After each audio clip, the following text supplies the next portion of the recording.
Happy Wednesday night. Welcome to Deep in the Plus. I'm your host, Rob Whiteside. Thank you guys so much for being with us. We appreciate you. If you have not already, please subscribe to WDWNT TV for more great content, and also give this video a thumbs up as it helps people to find us. If you're new to the show, thanks for being here. On Deep in the Plus, we go deep into the Disney Plus catalog, and we find TV shows or movies and talk about them. We go deep into them. Sometimes it's not old ones, sometimes it is. This week, it's a classic, and I brought on to talk about this classic someone who has a connection to this one. It's Stephanie. How are you, Stephanie? Doing well. Oodle Lolly, happy to be here. I definitely want to talk to you about Oodle Lolly, but before we do, the movie that we're talking about tonight is Robin Hood. Obviously, there have been several retellings of Robin Hood over the years, including my least favorite Kevin Costner one, only because as Robin of Locksley, he had the exact same accent that he had in Bull Durham, the exact same accent. I mean, it's just like, it was that era where Kevin Costner was Kevin Costner. So also that Bryan Adams song kind of just rubs me the wrong way. But we're talking about the 1973 animated feature. Did you know that this was the 21st full-length animated feature? I did not.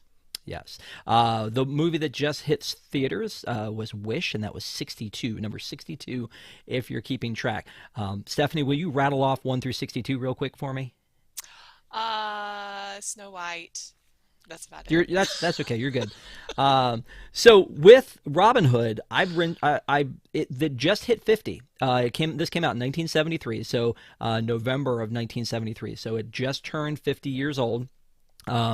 So I put it out there and said, hey, let's talk about this. And you have a special connection because you were a friend of Friar Tuck back when you worked at the parks. And so is that your first tie to this movie, or did you already have an appreciation for it? No, I already did. It was a movie that my brothers and I grew up watching and loving, and I think it's one of those kind of cult classics. It did really well when it first came out, and of course this was something that was produced and made after Walt passed, and so I feel like, it's just one of those things that harkens back to the Jungle Book and all these other things that kind of are very similar in tone, but have a lot of his personality in them too. Yeah, that's a great point. So this one was the first one that he was not associated with. It came out, again, he passed in 66, I believe, Yes. and had already been involved with the Jungle Book and Aristocats.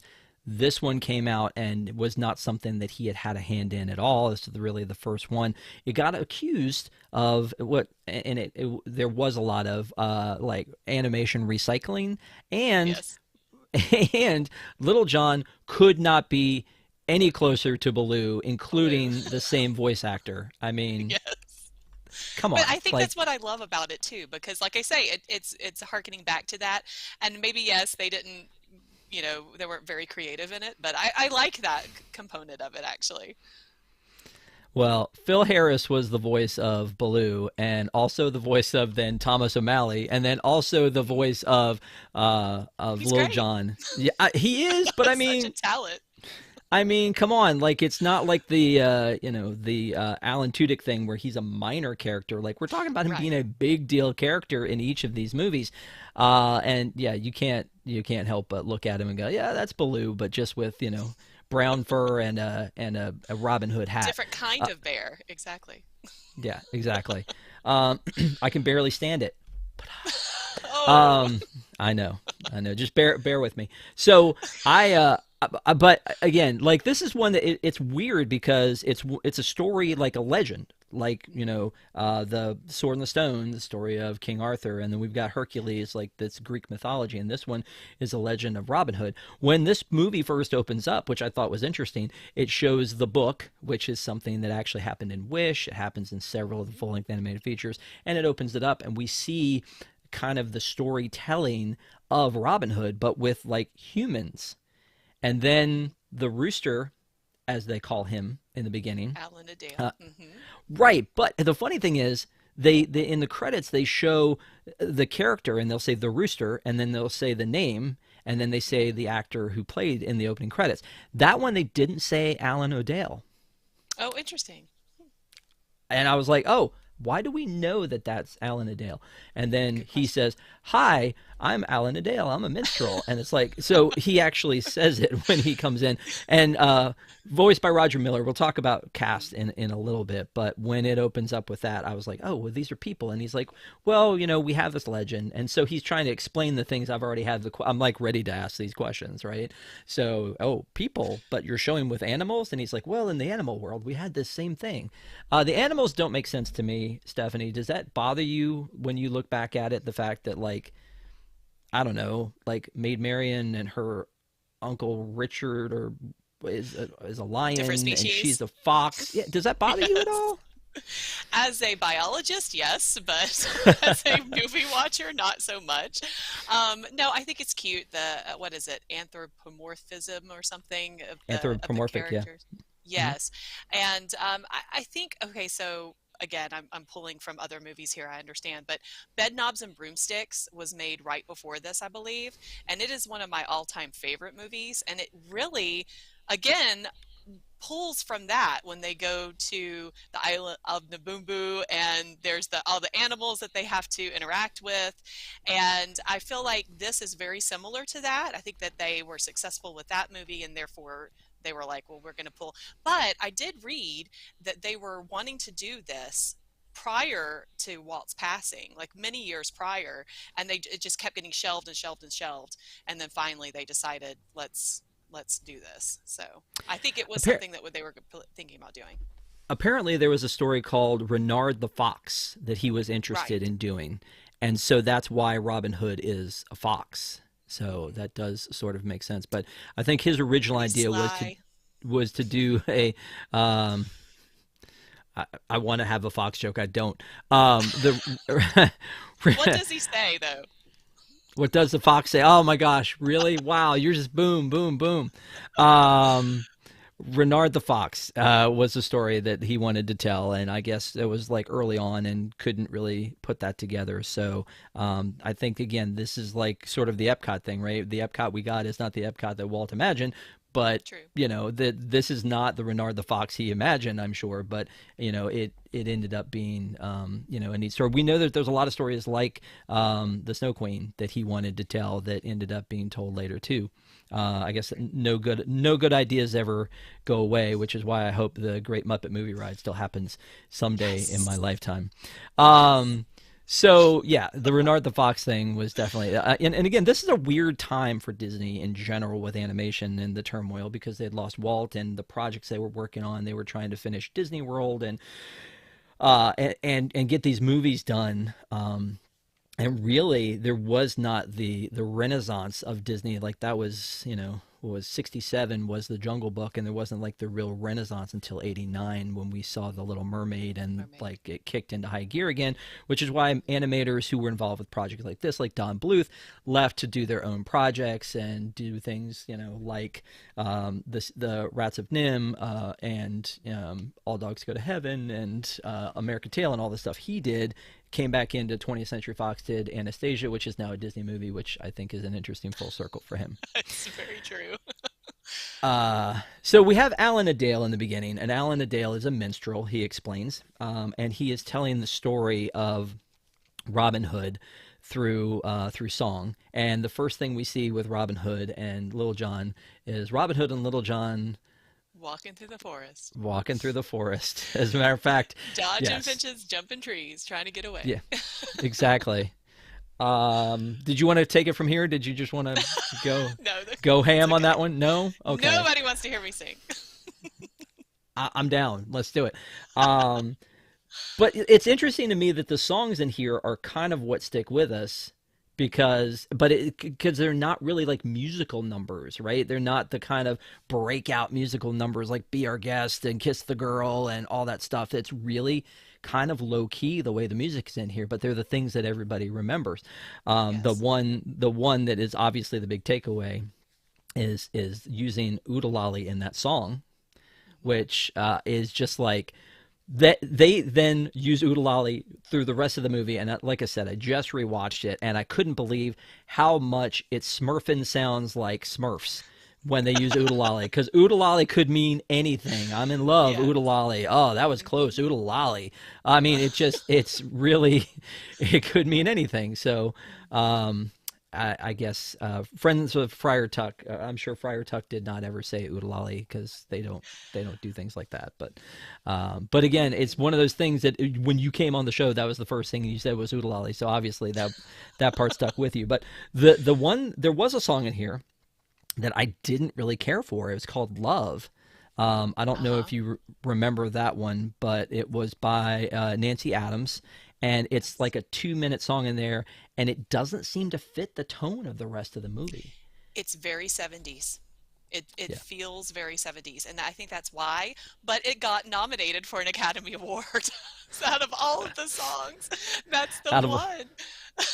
yeah, out of all the ones that I could have possibly torn apart, that's the Mhm. one that they were like, ah, this one's good enough for an award. We should probably give that one an award. And that's funny. And Uh, and that's you're absolutely right. That's not the one that I remember. If I'm singing it in my head, I'm thinking about the movie. I'm singing, every town has its ups and downs. Sometimes ups outnumber the downs, but not in Nottingham. Like I remember these songs, you know, the phony King of England song, and but I don't remember that one. You know what's funny about this is that that the songs that you do remember, "Whistle Stop," which is in the beginning, "Oodalali," the and "Not in Nottingham" are all by Roger Miller. Now, Roger Miller was a country artist, and he had a song called "King of the Road," and he is the voice of Alan Adale and sings those songs. So very cool. Makes And sense. then and so he did all of them except for "Phony King of England" and Hmm. and and "Love." But he's basically responsible, except for Phony King of England, for all the ones that you know from this. But it's kind of neat to me that they had different people writing the songs. But again, that one just doesn't fit for me. It I was agree. almost like can we take this 2 minutes and do something else with it? Because it's also a nonsense scene. Right. They've just run away from, and I want to talk about the competition in a second, but they've just run away from the competition, and Marion's going to marry Robin, and they're going out into into Sherwood Forest, Forest. and so before they meet up with the gang, there's the 2 minutes of the love song where they're just walking around trees and the song's playing, and then we get to the camp where they're singing the Phony King of England. Mhm. I, I'd like my 2 minutes back. I mean, it's not even a long, not even a long movie.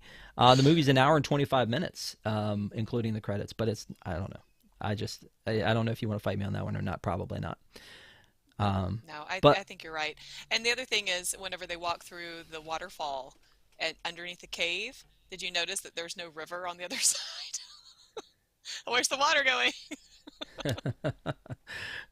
So anyway, but it was the yes, 70s. It was a simpler time. It didn't have to make I sense. guess so. Yeah. Um, but let's speaking of things that don't make sense. So the basic gist is that Robin is going. I mean, it's the story of Robin Hood. Like, I don't think we're ruining anything for anybody. Plus, it's a 50-year-old movie. Um, it's Robin Hood. But here's the thing that they say in the book that then they say out loud that I have apparently misquoted all my life. Oh. My understanding was he robs from the rich and gives to the poor.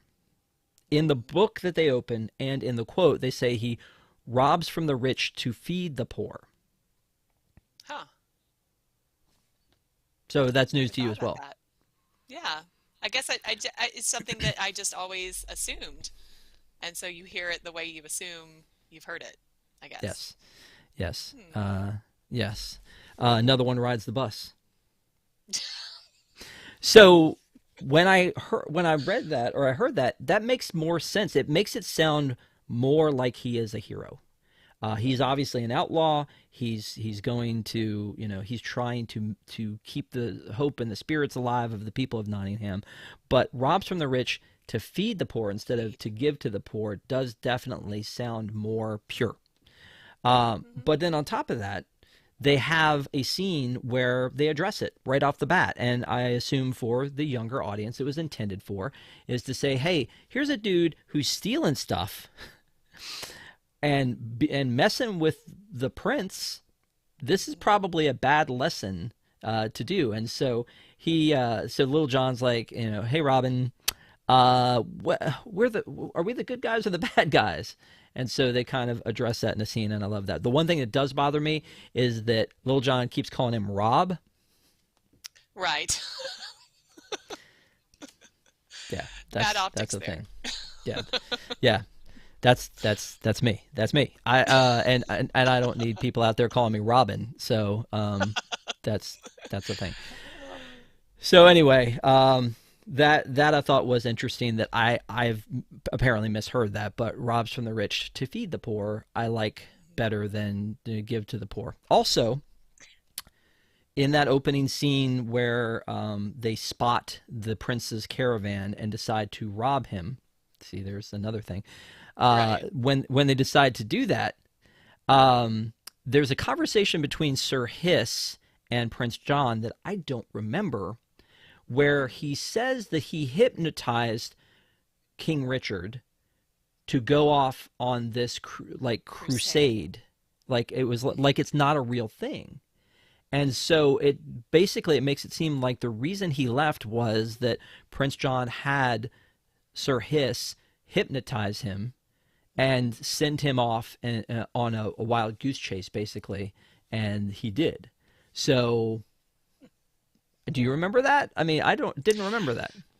I didn't remember that specifically, and when I was kind of reading some of the history, because these are real people, the lore behind Robin Hood is obviously made up, but the people in history are they're historical figures, and King Richard did go off on the Crusades. In fact, that was what he was known for. He was Richard the Lionheart, and he was very strong with his armies. And the interesting thing, though, is that when Prince John, or King John the First, came into power, he actually spent more time with the people of England than King Richard did. So the whole time they're knocking on King John, Prince John, and it's actually King Richard that didn't spend as much time with the people. But yeah, I did not realize that. Maybe it was one of those Disney isms that they have to explain why this is happening. And like you said, for the younger audience or something, maybe they don't understand what the Crusades were. Those are very controversial things. So, maybe they're saying, oh, this is a bad guy. We're differentiating between the good and the bad here. Yeah. Yeah.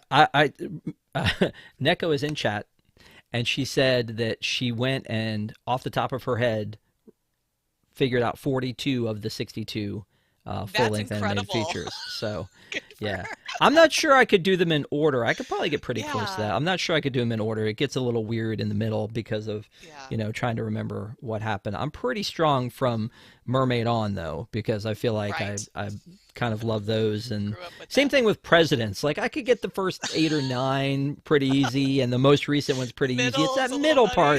It's that middle part that kind of gets me a little bit. So I'm glad that NECA went on that crusade Right on. and Yeah. found that on your behalf. So, um, so anyway, the other scene I wanted to talk to you about is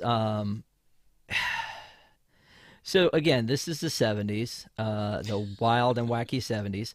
They do Sure. this archery contest, and the archer who wins is going to get um, the golden arrow, but also is going to get a kiss from Maid Marian. Hmm. There's a lot of problematic things for me in this movie that I went back and looked at, like the part where Marian holds down Skippy to give him a kiss, and I thought Hmm. if Robin was, it was just weird.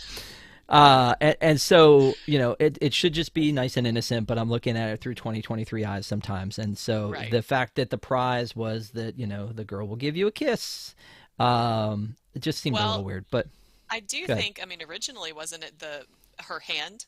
Like, wasn't it the maiden's hand? So, I might be. mean, maybe it's a little bit better just to say a kiss than you must be betrothed. The other thing that got me too, before I get to the scene I'm talking about, is that when she was talking about Robin, and she was like, they were saying, "Do you think that he ever loved you, and did he kiss you?" And she says, "He never kissed me, but he did carve our initials in this tree, and the initials in the tree are R, H, and M M." which bothers me because he's supposed to be Robin of Locksley. So I Right, I Robin don't Hood. know that it would have been RH. I don't think he was Robin Hood until he was an outlaw. But Good again, point. I'm splitting hairs because this is deep in the plus, and that's what we do. Um, the thing that I wanted to talk about was this scene right here with Lady Cluck, and they're playing this like football Football. anthem in the background, and it's somehow become a football game. Yeah, Why? Why? Why? Why? because Why? it's Please funny. explain to me. Because she's a chicken and those are rhinoceroses. I mean, I don't she's know. like, yeah. Go ahead She's and knocking tell them me. down. I was going to say, other than the fact that they just had Bedknobs and Broomsticks, and in that same movie, and maybe Football. I'm correlating. Yes, they had the football game. Well, and the guy, the lion, the King Richard, kind of looks a little bit like the lion from Bedknobs and Broomsticks a little bit too. Yeah, So yeah. they like to Um, repurpose things. Turdy in chat says I tied with Stephanie and stopped at Snow White. Nice. We can do better. We can do better. Yeah.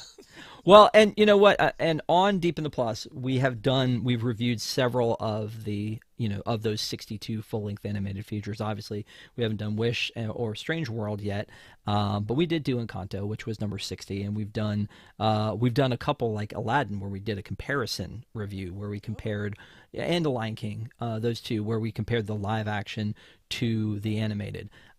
So again, we haven't done them all. We could, it could take, if since we only do, one of these a week, it could take a little over a year if we just did this. But we mix in Pixar and Star Wars and Marvel and some other live actions and classics and things like that. So it's nice to kind of sprinkle these in. I don't think we've done a full length animated feature in a minute, and we haven't done any. We've done one of those anthology movies, the ones where they okay. pieced together a bunch of them. Hmm. We did the Adventures of Ichabod and Mr. Toad Oh, for yeah, that was Halloween one good. year. Hmm. So, yeah. So anyway, it's just a little weird, the football thing, and you kind of hear that rah rah Medford College Hmm. Yes, in the like background. thing in the background, yeah. Hmm. And then we go on to when they're all at the camp singing the Phony King of England, and they've got those '70s moves, man. Like That's lay that groovy, country on daddy. me, babe. Yeah, yeah. She's Exactly. like, She's like, yeah, really digging it. But like, then there's a cat in there, and I'm immediately thinking of like, it feels like Aristocats for a hot Aristocats. second. Yeah, um, but yeah, it's funny to Oh. see those all mixed together. This one is in chapters, and at this one, they've beaten Prince John, and when we go into, I guess, what is basically Act Three, it starts off with Prince John has figured out that they're talking smack about him behind his back, and they decide that what they're going to do, or what he decides he's going to do is basically tax the heart and soul out of the community.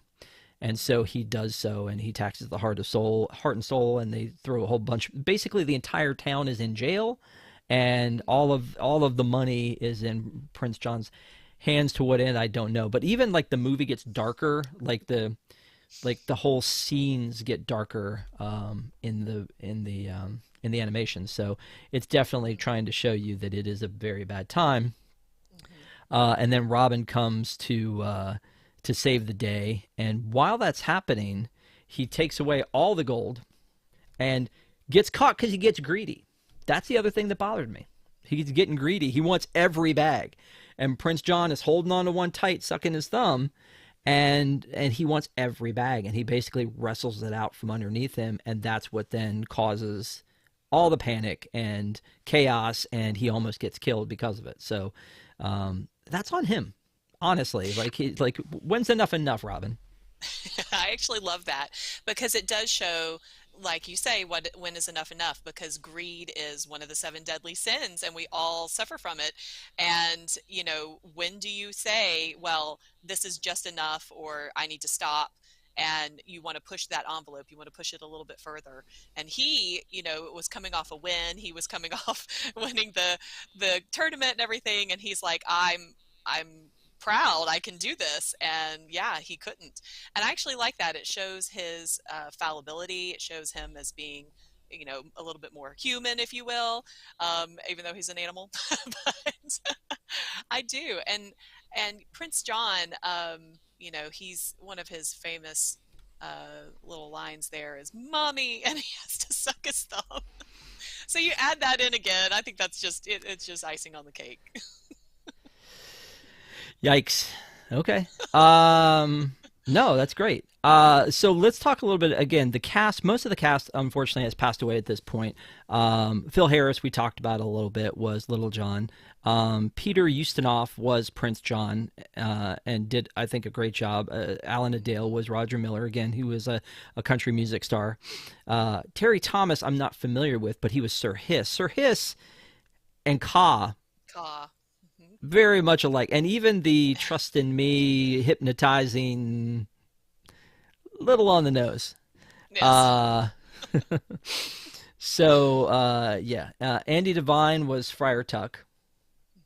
Hmm. And then Pat Buttram, who was a huge cowboy star, Love played Pat the Buttram. sheriff of Nottingham. And then George Lindsay played one of the vultures, which I think is funny because you hardly hear him.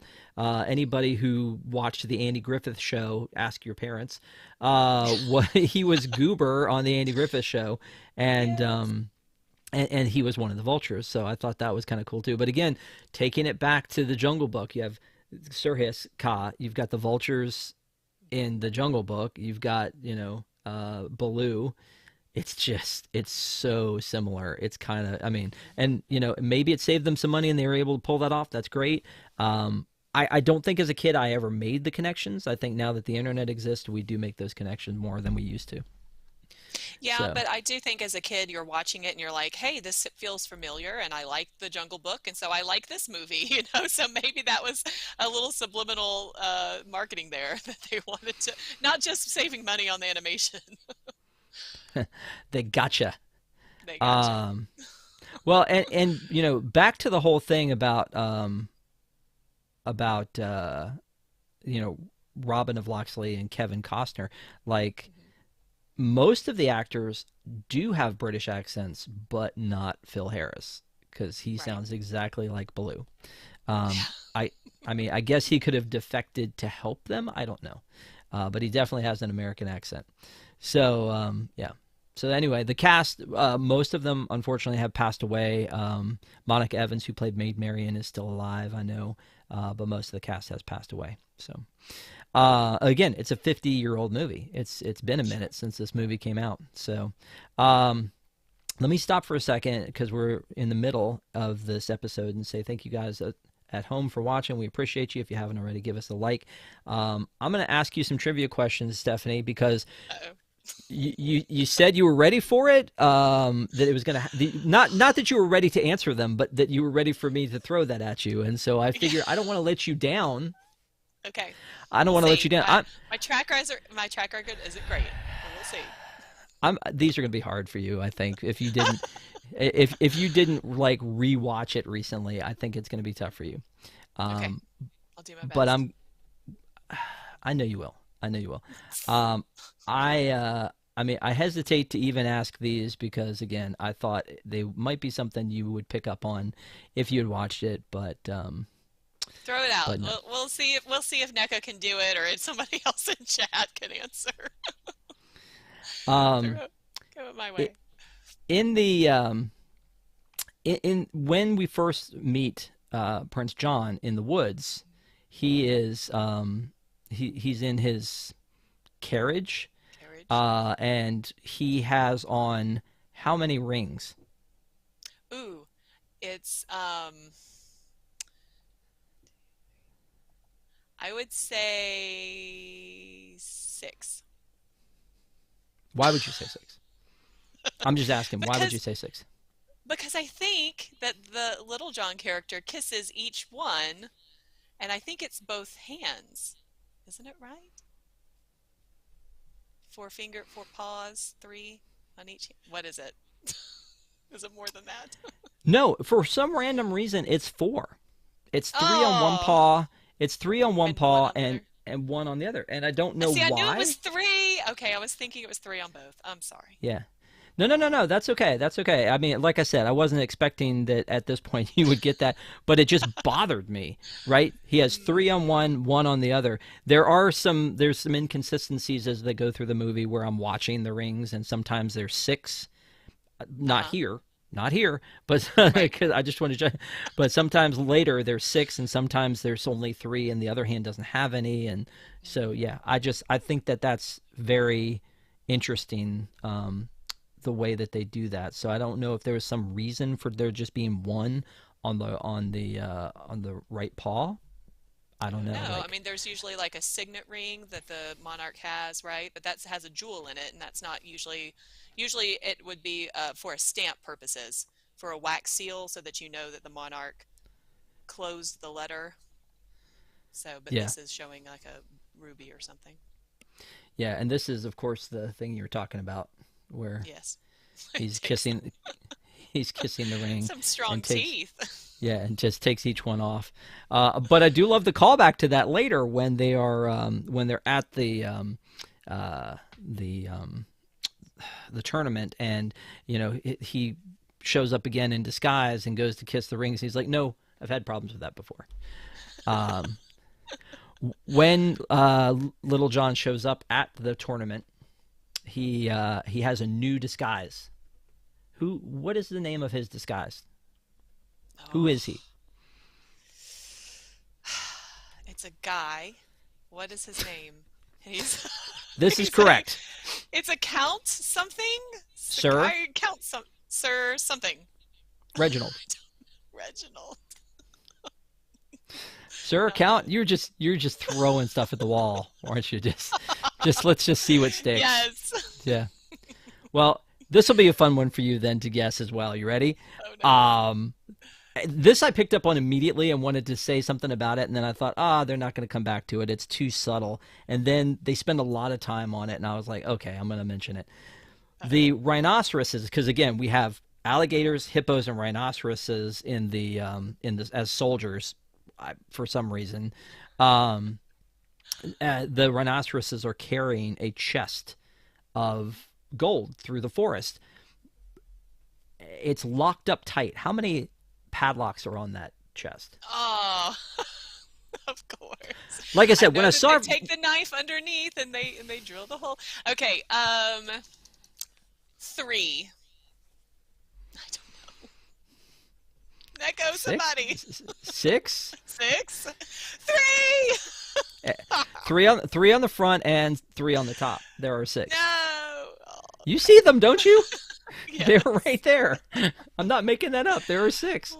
And the Oh, three on top funny. don't seem to make any sense at all. Like, what are No. they even doing there? That doesn't do anything for them. And like you said, Little John works his way through this one by just doing it, like, doing that bit. That whole bit with them dressing up in the dresses, again, very like, I'm like, weird.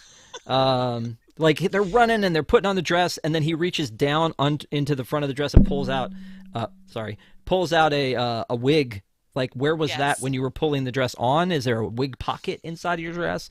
I Big don't know. pocket. And then the way that like the rhinos are eyeing him up. What year was Some Like It Hot? I want to say that was 60s So maybe because it this was black and is white, wasn't it? Something yes, like that. yes, but I don't think it was like I think it was intended to be black and white. I don't know that it had to be kind of thing. So 1959. okay, 59. I Very almost said close. 50s, but I was like You 60s, did. so it is. Yeah, it is more of that. So I don't With know. them, That's probably more of that humor. yeah, just kind of a sort of a throw to Tony Curtis. Hmm. Okay, you ready for the next one? I know you are. Sure. Here we go.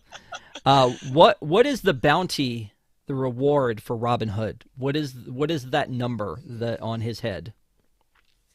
I'll give you a hint. It is in British pounds. Okay. I don't know. 50 pounds. Wow. Okay, it is 1,000 pounds. So yeah, I you value him so definitely. little. You do. You're like Friar Tuck is the man in this thing. Why isn't it called Friar Tuck and his merry men? Which, Thank by the you. way, Yes. they don't ever actually call them their merry men in this one, do they? That's No, more of they a don't. okay. Robin Hood and his merry men. And then there's of course the Carrie Elwes, Robin Hood men in Men tights. in We're manly tights. men. We're manly men. We're men in tights. Yeah. Okay, last one, I swear, and then this painfulness is over for you. But Oh, again, okay.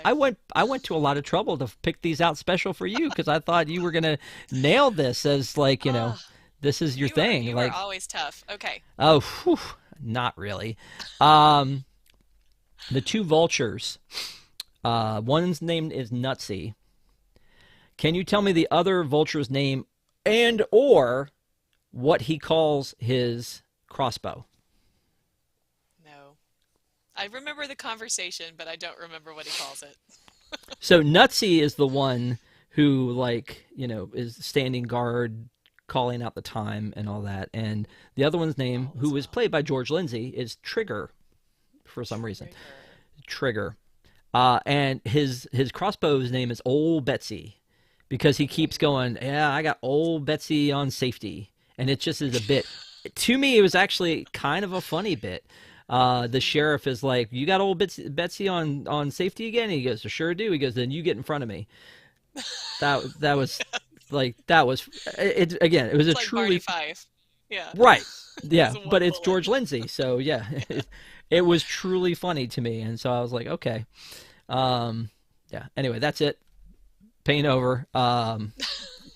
The treasure chest. There were only three that actually looked like they worked. I could have given you that one. You also said Ah. six, and at one point during the movie, he does have six, but I think that's a gaff. I don't think he's supposed Mm. to.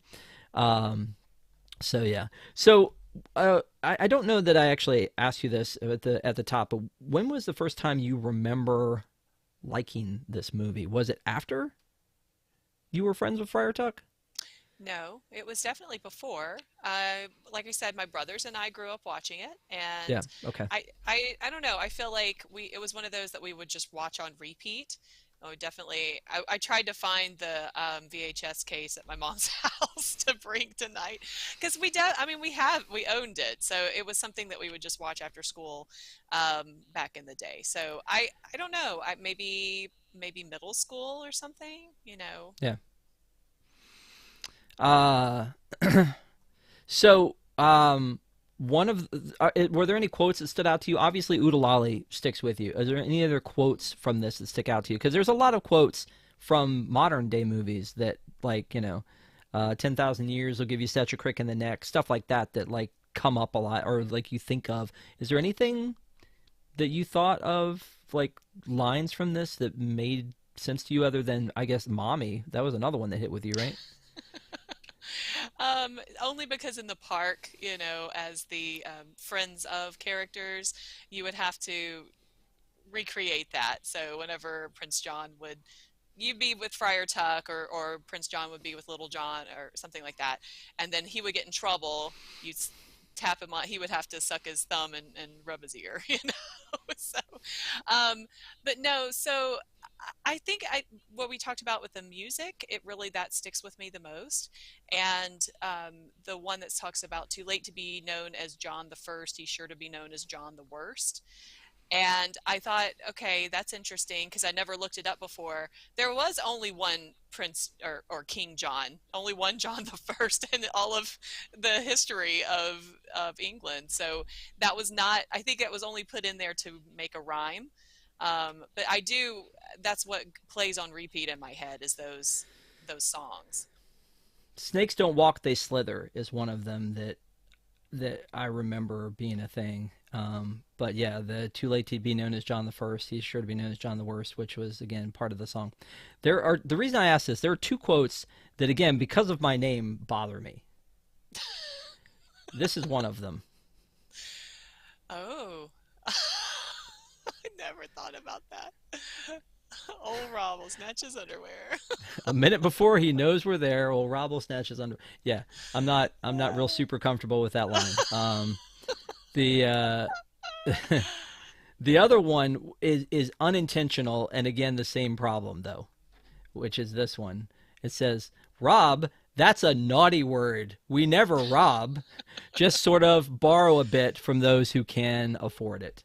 But again, I might need to change my name. That's what I might Yeah, need to do. it's Um, triggering. yeah. So aside from the characters in the park, Hmm. they've never really done anything with Robin Hood. And there's a lot of movies that they haven't done anything with. Again, we're talking about 62 movies. Some of them, Mr. Toad's Wild Ride is half of an anthology movie, and there's an attraction for it. Again, that's Right. probably based on when the park opened and when that attraction existed. But like, I still think it's weird there's not a 101 Dalmatians attraction. I still think it's weird that there's not, I don't know. There's just a lot of attractions that I still feel like. I mean, we have an Aladdin attraction, but it's the magic carpets. I'm not sure that it counts as much, but at least it's something. Um, but with this one, again, it feels like a big time classic, and I would have thought there would be something more out there. But during, I don't know if you remember this, but during March Madness that we did a few years ago, not recently, but a few years ago on WDWNT, one of the March Madnesses we did was about unbuilt attractions. Do you remember that? Hmm. And so Yes. one of the unbuilt attractions was the Enchanted Forest at Epcot Center. Hmm.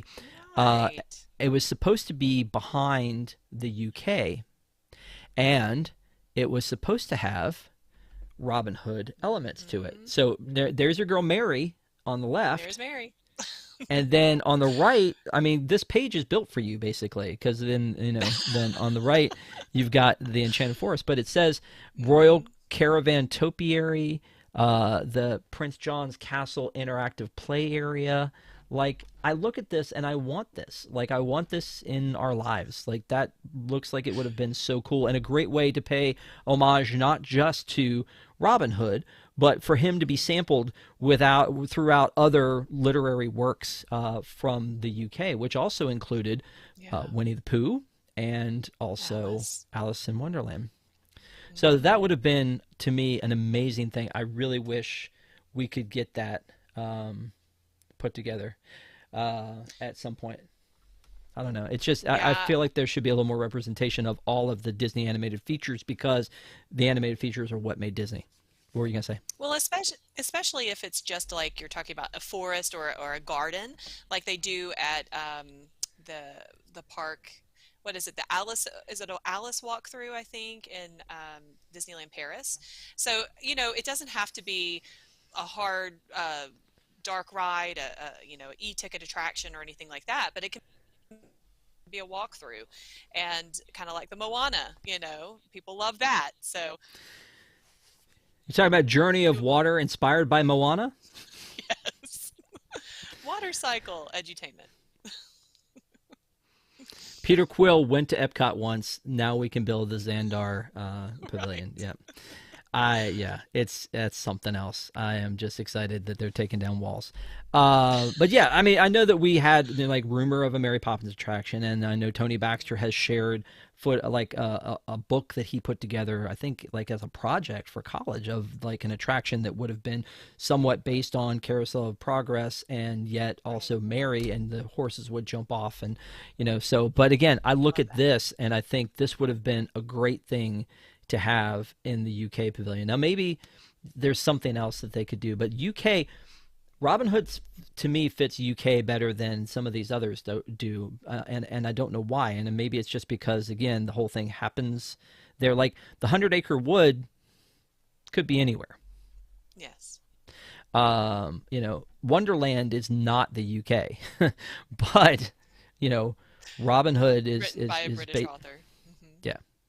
So anyway, I just look back at that and I think that is an amazing opportunity that they've missed, and I hope somebody still has those drawings and at some point goes, you know what, we were going to do that Mary Poppins attraction at the UK, but let's do something that pays homage to all of the all of the literary works. So Love that. and then in more recently, Once Upon a Studio. Did you watch Once Upon a Studio? I did. Have you watched it more than once? I've watched it. No, I've watched it twice. Hmm. Just twice? Come on. Yeah. Well, it was only 8 minutes, and Desi and I fought to try to keep it within an hour of talking about it when we talked about it because again, Right. that one was so good, that whole thing. But I love that short so much from the second that I saw it. But there's a lot of different, characters that we meet during that one, and one of them, at the very end is Alan Adale is at the top singing his song. But I was going through here, like scrubbing through, looking for the one where with Scrooge McDuck, um, where Scrooge McDuck jumps out of the painting and leaves his money behind, and Robin and Little John grab it. I just thought that was really cute. So Smart. yeah. Um, anyway, so again, there's not really much very different to talk about with this movie, and it's like I said, it's an hour and 25 minutes. It is the story of Robin Hood, but I do think that there's, it is one of those that everyone like, and I see the people in the chat, and thank you guys for being in the chat. We appreciate you. Everyone who, I don't think I've heard anybody badmouth this movie, and again, we know that there's recycled um, animation in it, and yet I think to a lot of people they cherish this movie, which I love. Yeah. So, um, anything else about it that we've missed in talking about that you wanted to bring up? No, I mean, I think you're right. I think that at the time it was released, it did really well in the box office. In fact, it made a lot of money. I think set a record or something like that. So, but the critics, like you said, because of the repurposed animation and some of the scenes, I think one of them said something about it not having enough heart, like Walt's movies did. But I think that it was a good effort on their part. And yes, maybe like I said before, some subliminal messaging there with the same animation that they used in Aristocats and Baloo's dance from the Jungle Book, to make it feel more familiar to people. But I think that the story holds itself. I really do, and it's a classic. What can you say? Yeah, no, I agree. The the movie I think cost 5 million to make. That's staggering to me, because what did Frozen cost, like 200 million to make or Yeah, something along those lines? So it's just like, what are we doing differently that we can, like, I mean, inflation I get, but what are we doing differently that we can't do a movie in a little bit more, got to reasonable recycle amount more of money? scenes. Yeah. Maybe not. I don't know. They do that. They do that so much, and usually I catch that kind of stuff. Especially in, I used to watch the Walt Disney World parades every Christmas. I would watch those parades, and I remember they recycled some scenes from one year to the next. The entire Lion King scene on Main Street was Oh recycled, and no. I was like, "What? Did you just do that?" And because I had recorded them, I could go back and compare them, and I'm showing them to people who literally don't care. They're like, "So what?" Like, it was done 365 days apart. No one else but you paid attention to that. But there were a couple of places where that happened, and I was just like, really? Come on, you're Disney. You couldn't Yeah. do something different. I mean, I literally, it was like shot for shot the exact same thing.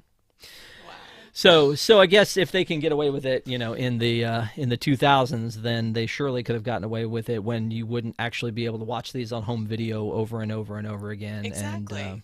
yeah, you Years could just apart. enjoy them. Yeah. Hmm. All right, so I want to thank you for being with me here tonight and for watching this, and for talking about it, and especially with your connection as being a friend of Friar Tuck, which blows my mind still. Of all things, come on, that's crazy. It was Um, fun. Like I said, I got to, chastise Prince John and, you know, hang out with Robin. So it was a fun time. yep. Here's that scene that I was talking about, by the way, where they just kind Yes. of jump out of the ceiling and take Scrooge's money. I think that's great. It's That's very awesome. quick. Hmm. Yeah, no, I love that, and you know what? Those characters are still. I know that they do the thing. They did the thing where it was like long lost friends, and they brought out some of those folks later, like Sheriff of Nottingham and Friar Tuck. I don't think we see Robin or Mary or Little John as much, but I think, as a matter of fact, there's a Modern Family episode where they go to Disneyland, and Dylan is Little John. Oh no. which I was shocked that they did anything because the characters are always Yeah. so protected. But I was Hmm. shocked that they did anything in that one. So that one I That's know is funny. also a character too, but they'll bring them out rarely. But also I see them. I know that Prince John was part of a 1900 Park Fair villains dinner that we took my son to when he was little, Yes. and that was one of his favorite things. Oh, Was that's to meet cool. Prince John, I should have known he was a Slytherin at that point, but I was Give you a hoping he would clue. turn a corner. Yeah, exactly. So, big shout out to everyone in chat. Thank you guys so much for being here. We appreciate you. And our Wigs members, we love the Wigs. Our Yay. WDWNT Interglobe Society. It is our Patreon, and if you don't know anything about it, you can check it out at patreon.com/WDWNT. Also, I want to give a heads up of some Deep in the Plus we've got coming up soon. We're doing Robin Hood tonight. Then we're doing Duck the Halls with Patrick next Wednesday. Then Desi and I are going to do Christmas with Walt Disney, which is something that just dropped on Disney That's great Plus. too. Yeah. Watch that more than once, Rob. Okay. And then Alice and I will do a Muppets Christmas Letters to Santa to finish out the year. And so we do like to go through and watch all of the Christmas stuff. If you haven't already, we did a Loki review recently, and we did the Once Upon a Studio. So go check out previous episodes. Deepintheplus.com is how you will find them. But again, Stephanie, thanks for doing this. But now is the time. Now is the best time. Now is the best time of your life. Of my You life. need to tell people, like, yes, you have a connection to this, and we talked about the cast, and we talked about the recycled animation, and it's a 50-year-old movie. So the big question is, would you still recommend this movie?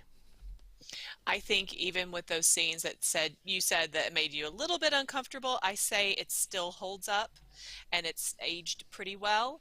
And I think it's a good time. It's a good feeling time. And of course you have the good moral values at the end that you should not be greedy. Even Robin, like we talked about, learned that lesson. Don't be greedy.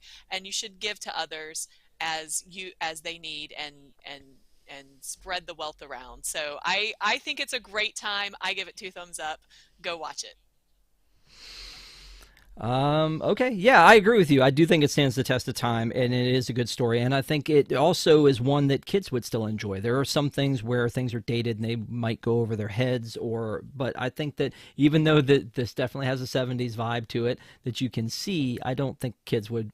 I mean, I think there's a lot that they can relate to. And again, it's an easy watch. It's an hour and 20 minutes ish. So yeah, I mean, it's a Disney full-length animated feature classic for a reason, and it became a cult classic. And I think a lot of people cherish this one. And if you haven't gone back and seen it in a while, I think most people who are watching with us tonight have probably seen this movie. Again, it's 50 years old. It didn't just come out. Go back and watch it. Give it a watch because it is its 50th anniversary. If nothing else, that might be a good thing to do. So, and then also don't forget to join us. Of course, we have news tonight, tomorrow night, but also don't forget to join us Sunday. Back at 9 p.m. for Park Center. We did a marathon show to raise money for Toys for Tots. Thank you guys to everyone who donated. But we came on for Park Center from 3 to 5 in the afternoon. Stephanie goes, no, thank you. So you'll be on this Sunday on Park Center, and people have been asking about you, Stephanie. So I'm glad you're coming back to on such a great week when we had a streaker at Small World. So Lots to we'll be say. talking about that one. Lots to say. And again, thank you guys so much for being with us tonight, for being with us on Deep in the Plus, and have a great week. We'll see you soon.